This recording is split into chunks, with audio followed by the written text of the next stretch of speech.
रात रात सजना जी हट हट नैना के गिरा बिगड़े आए जाए शट बट मैं बल खावा हाथ नावा मैं बल खावा हाथ नावा यार बिन नचना मैं नागिन नागिन नागिन नागिन नागिन डांस नचना मैं नागिन नागिन नागिन नागिन नागिन डांस नचना।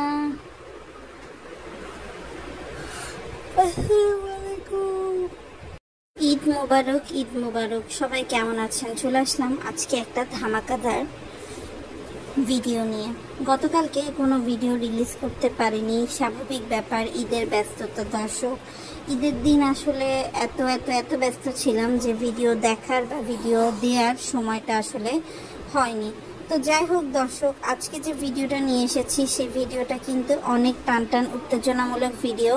তো আপনারা সম্পূর্ণ ভিডিওটা দেখবেন এবং আশা করছি সাপোর্ট করে দিবেন। তো শুরু করছি হচ্ছে ব্যাপারী পরিবারের ছোট মেয়ে নাটকবাজ মিমকে নিয়ে। মিম দেখলাম একটা ভিডিও দিয়েছে, যে ভিডিওতে সে ফোকাস করতে চেয়েছে যে বাবু কিভাবে আবদিয়ার খেয়াল রাখে। সে আবদিয়াকে কোলে করে নিয়ে ইফতারের জন্য রয়্যাল রেস্টুরেন্ট থেকে খাবার কিনতে গিয়েছে, এরপর আবদিয়া ঘুমিয়ে গিয়েছে। কিন্তু ফিরে আসা মাত্রই মিম কিন্তু বাবুকে চার্জ করেছে যে এতক্ষণ কি লাগে একটা জায়গা থেকে আসতে, এবং সেখানে কিন্তু বাবু অনেক রিয়্যাক্ট করেছে এবং সে আবদিয়াকে কোলে নিয়ে কি পরিমাণ বিরক্ত ছিল সেটাও কিন্তু আসলে তার এক্সপ্রেশন দেখে দর্শক বোঝা গেছে। এবং আরেকটা বিষয় দর্শক, যেটা আসলে না বললেন, এরপর আমরা দেখেছি যে মিম বলছে যে তারা যেহেতু কোরবানি দেয়নি তাদের মন খারাপ, কোরবানি এভাবেই গেল।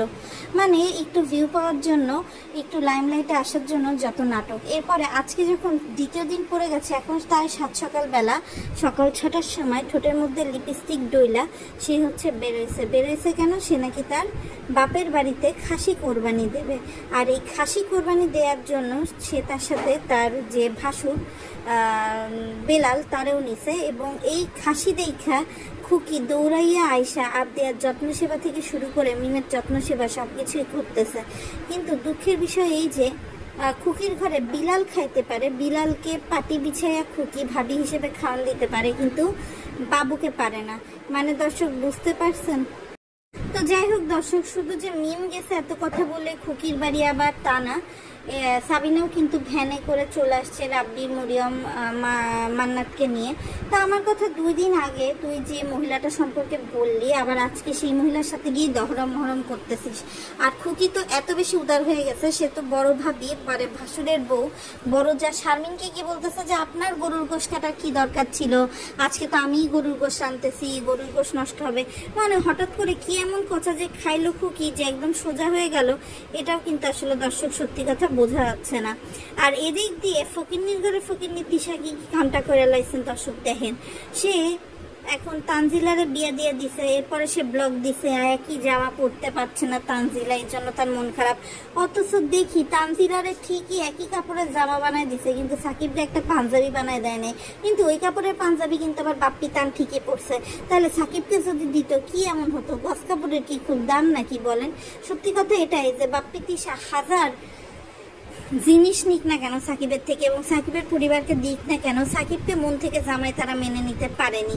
তো এই যে সাকিবের অপমান, এটা কিন্তু একটা মানে নজরে পড়ার মতো ব্যাপার দর্শক। আর তাবিয়া তানকেও পাঠাই দিছে ঈদের দিন দুপুরবেলা দর্শক মাংস দেওয়ার বাহানা কইরা। প্রথমে সাকিব গেছে খাসি নিয়ে সাকিব যাওয়ার পরে আপনার হচ্ছে সাকিবের হাতে তবে গরুর মাংস পাঠাইছে, এবং তার সাথে 2টা উৎপাদিত পশু পাখি তান এবং তাবিয়াকে পাঠিয়ে দিয়েছে, যাতে 2 স্বামী স্ত্রী মিলে খুব সুন্দর করে ফুর্তি করতে পারে। মানে ঈদের দিনে তাদের ফুর্তি জারি রাখতে হবে। তো দর্শক দেখেন, মানে ব্যাপারী পরিবারের সব জিনিসগুলো কতটা কমপ্লেক্স আমি একটু আপনাকে বলি দর্শক। সেটা হচ্ছে আপনার মানে বাপ্পি তিশাও একদিকে নাটক করে, আবার এদিকে সাবিনা মিমও নাটক করে, বাবুও নাটক করে। তো এত নাটকের আসলে দর্শক শেষটা কোথায়, এটা একটা বড় বিষয় দর্শক, শেষ তো দেখতেছি না। আর এই যে তানজিলা একটা খাসি কোরবানি দিছে, এই এক খাসি নিয়ে দরিদ্র পরিবারে যে পরিমাণে টানাটানি শুরু হয়েছে দর্শক, এই ফকিন্নির ঘরে ফকিন্নিগুলো জীবনে দেখে নাই দর্শক যে হচ্ছে আপনার কোরবানি দিতে। তো এখন যখন দেখছে তখন তারা মানে তাদের আবেগ ধরে রাখতে পারতেছে না, এরকম একটা অবস্থা হয়ে গেছে দর্শক। আর এদিক দিয়ে দর্শক কি আর বলবো, কুইন সাদিয়া দেশে ফিরে এসেছে। আর এই যে আদুরি মারা গেল 1 মাসও কিন্তু হয় নাই ঠিকঠাক মতো, এর মধ্যে কিন্তু তার বোন মা সবার বেশভূষা পাল্টে গেছে, তারা হাতে মেহেদি দিয়ে ঈদ পালন করে।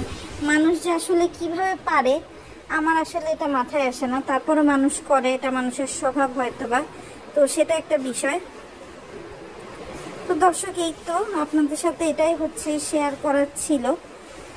আর সবার ঈদ কেমন কাছে সেটাও কিন্তু কমেন্ট করে জানাবেন। আর একটা বিষয় খেয়াল করছেন, সেটা হচ্ছে আজকে কিন্তু চাইলেই বাপ্পি তিশা তানজিলাকে একটা খাসি কিনেই দিতে পারতো, মেয়ের যেহেতু প্রথম কুরবানি শ্বশুর বাড়িতে, কিন্তু এই ধরনের কোনো কিছুই কিন্তু তারা করেনি। কেন করেনি? আর যদি তাবিয়া শ্বশুর বাড়ি হতো তাহলে কিন্তু ঠিকই তিশা বাপ্পি করতো, কিন্তু যেহেতু তানজিলার বাবা তো আর বাপ্পি না যে তানজিলার জন্য বাপ্পি এগুলো করবে। আর মরিয়মের অবস্থানটা দেখছেন দর্শক, মরিয়ম আজকাল টিকটকে তার বান্ধবীর সাথে যে ধরনের গেপূর্ণ নাচ নাচা শুরু করছে দর্শক, মানে এটা দেখে দর্শক কি আর বলবো, মুখে কোনো ভাষায় আসতেছে না দর্শক। মানে এমন একটা কাজ কারবার ব্যাপারী পরিবারের লজ্জা শরম এদের দেখে দর্শক দৌড় দেবে, এরকম একটা অবস্থা। তো যাই হোক দর্শক, কোরবানি ঈদ এগো শেষামি নষ্টামি থাকবোই, চলতেই থাকবো। যেমন তিশা এখন আবার পারুল খালারে নিয়ে নতুন করে নাটক রচনা করেছে যে আমার পারুল খালা, খালা এই খালা সেই খালা ওই, কেন যেগুলা করে দর্শক জানি না। আর আবদিয়ার সাথে বাবুর এই সম্পর্ক দেখায় মিম আরিফ এবং মরিয়মের মধ্যে যে সম্পর্ক, সেই সম্পর্কটাকে ফুটিয়ে তোলার চেষ্টা করতেছে। তো এটা আসলে কতটুকু কি সফল হবে এটাও একটা বিষয়। আর এদিকে বাবু গেছে শ্বশুর বাড়ি গিয়ে এসে আধা কেজি মিষ্টি কিনে বড় 1 কেজির বক্সে ঢুকায় নিয়ে এসছে, এবং সেই মিষ্টি শ্বশুর বাড়িতে সবার আগে মিনি খুলে গপাগপ গিলতাছে দর্শক, মুখটা একদম টুই টুম্বুর কইরা গিলতাছে। আবার সকাল থেকে কিছু খায় না, কেন তুই তো তোর বড় ভাসুরের সাথে আসলি, তোর বড় ভাসুর তোরে কিছু কিনা দেয় নাই, তোর বড় ভাসুর তো বললো যে ছোট ভাইয়ের বউকে নিয়ে ঘুরতে বাইরে হইলাম, গেছে তোর বউয়ের বাপের বাড়ি আর নিজস্ব বাপের বাড়ি। মানে এই যে দর্শক একটা অবস্থা, কি আর বলবো। আর এইদিকে আমাকে শারমিনের জামাই রাজ, কবে বিয়ে, কি বিয়ে, কেন বস্তিতে থাকি, কেন হাগেতে স্যানিটারি পায়খানা ব্যবহার করি, এইসব নিয়ে ভিডিও দর্শক দিতেই আছে। কি আর বলবো দর্শক, এগুলো তো আসলে লজ্জা শরম কিছু নাই।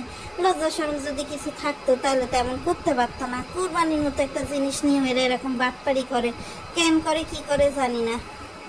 আর মিজানের যে লুক, এখন সাদা চুল দিয়ে এখন শাহিনের চেয়ে বড় লাগে মিজানকে দর্শক।